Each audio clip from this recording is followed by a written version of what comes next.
warahmatullahi wabarakatuh. Sebelumnya, perkenalkan, kami dari kelompok 5 ingin mempresentasikan hasil dari diskusi kami mengenai polimer sintetis, mikroplastik, dan isu lingkungan. Perkenalkan, saya Amelia Putri Arianti dengan NIM M0425-051. Saya Naswa Fadila dengan NIM M0425086. Kenalkan, nama saya M. Sabriyahya dengan NIM M0425-077. Saya Wanda Tria Safira dengan NIM M0425-083.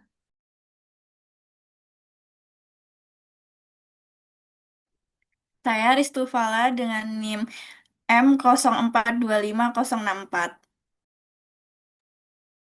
Saya Istasari Putri Fatona dari NIM M04255075. Saya Lutfia Andita Mahanani, NIM M04255059. Saya Lintang Wasarana Binarto dari NIM 84.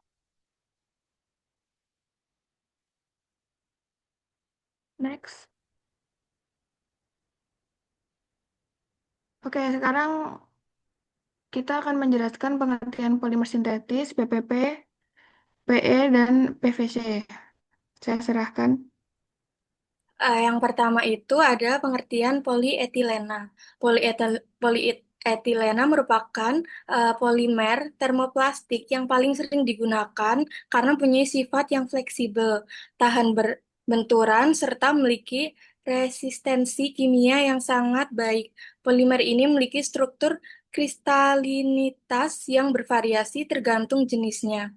Secara teknis, polietilena memiliki titik leleh antara 110 derajat Celcius hingga 135 derajat Celcius, tergantung pada densitasnya.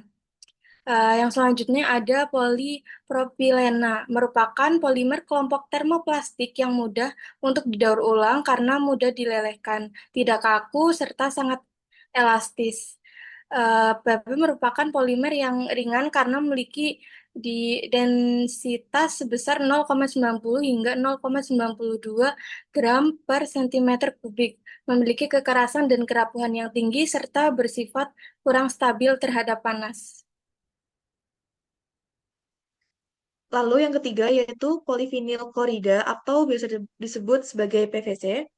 Nah, untuk PVC ini adalah polimer termoplastik yang paling banyak digunakan karena sifatnya yang serbaguna, tahan lama, dan ekonomis. Secara alami bersifat amorf, PVC itu kaku, keras, dan rapuh. Namun, fleksibilitasnya dapat ditingkatkan dengan penambahan plasticizer dengan kandungan klorin tinggi. Kepadatannya yaitu 1,30 sampai 1,58 gram per centimeter kubik. Dengan memiliki ketahanan api yang baik atau self-damping. Namun, stabilitas termal rendah sehingga memerlukan stabil panas saat pengolahan.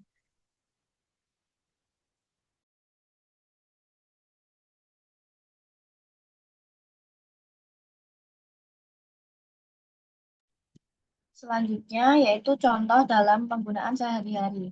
Yang pertama ada di bidang rumah tangga. Untuk polimer sintesis sendiri, contohnya ada kantong plastik, ember, botol minum, dan juga peralatan dapur anti lengket atau Teflon. Untuk mikroplastik, serat pakaian sintesis, serat pembersih lantai, dan peralatan rumah tangga. Isu lingkungannya yaitu sampah plastik menumpuk di TPA, mikroplastik masuk ke saluran air dan sungai.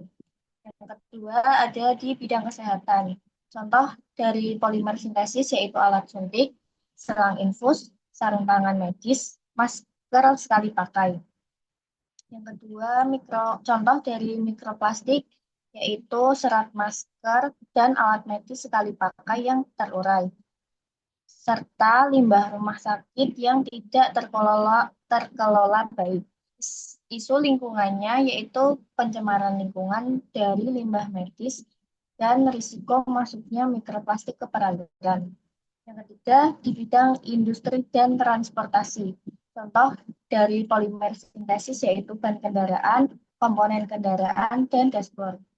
Contoh mikroplastik, partikel hasil gesekan ban di jalan, dan serpihan cat kendaraan. Isu lingkungannya adalah pencemaran udara dan tanah, serta mikroplastik menyebar melalui hujan dan angin.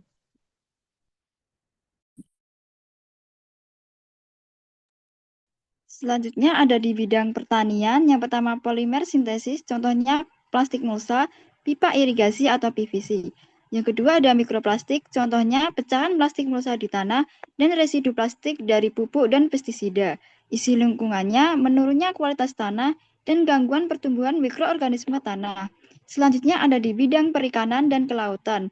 Yang pertama ada polimer sintesis, contohnya jaring ikan dan tali kapal atau nilon dan pelampung plastik.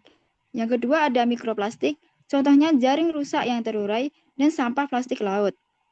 Kemudian ada isu lingkungan, hewan laut terjerat atau menelan plastik, dan mikroplastik masuk rantai makanan laut. Selanjutnya ada bidang pendidikan dan perkantoran. Yang pertama, polimer sintesis, contohnya map plastik, pulpen, penggaris. Yang kedua ada mikroplastik, contohnya serpihan alat tulis plastik dan debu mikroplastik di ruangan tertutup. Isu lingkungannya, limbah plastik sekali pakai dan paparan mikroplastik di lingkungan kerja. Yang terakhir ada di bidang tekstil dan fashion. Yang pertama ada polimer sintesis, contohnya pakaian polyester, nilon, akrilik. Yang kedua ada mikroplastik, contohnya serat mikro saat pencucian pakaian. Isu lingkungannya pencemaran air oleh serat mikro dan sulitnya pengolahan limbah tekstil.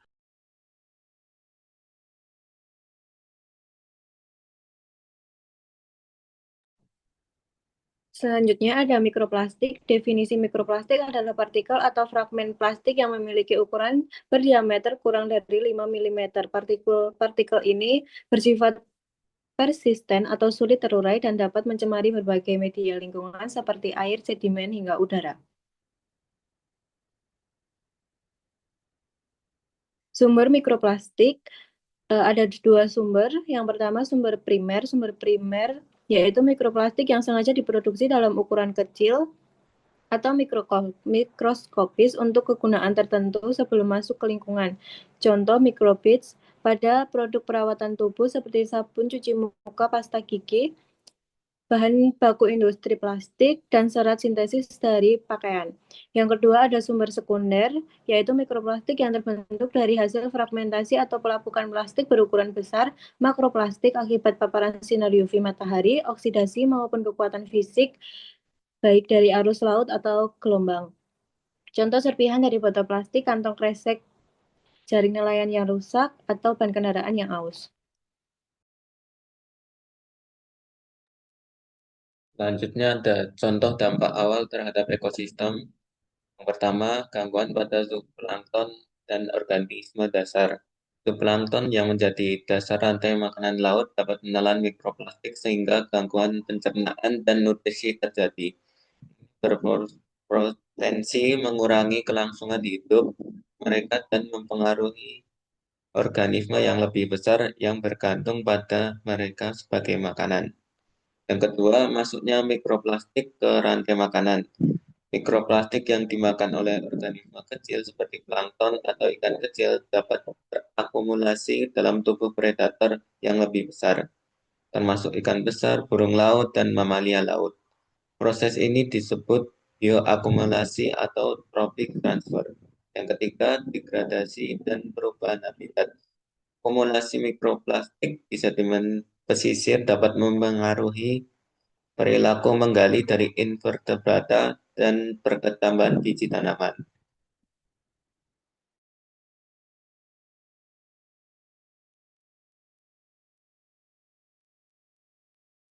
Selanjutnya, bioplastik.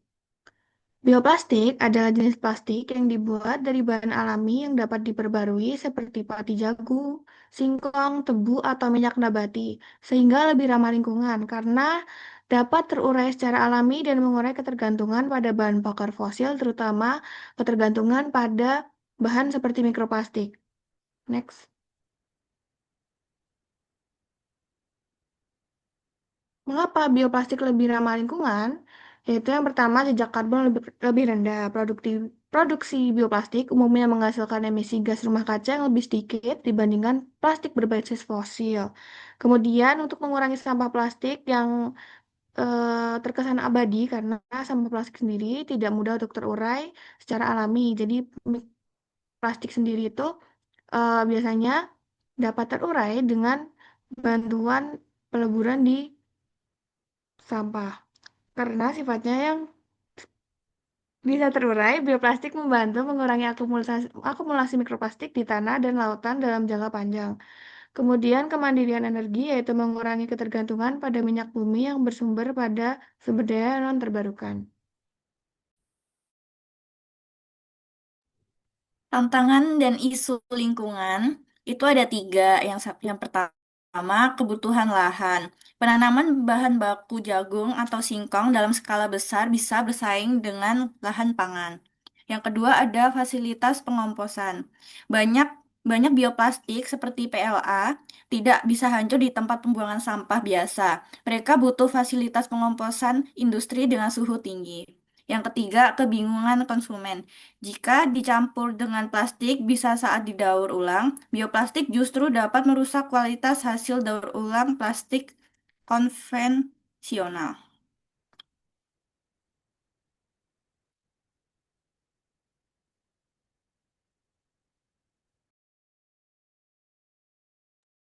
Sekian presentasi dari kelompok 5. Jika ada kurangnya, mohon maaf. Jangan lupa isi Google Form dari kita. Terima kasih.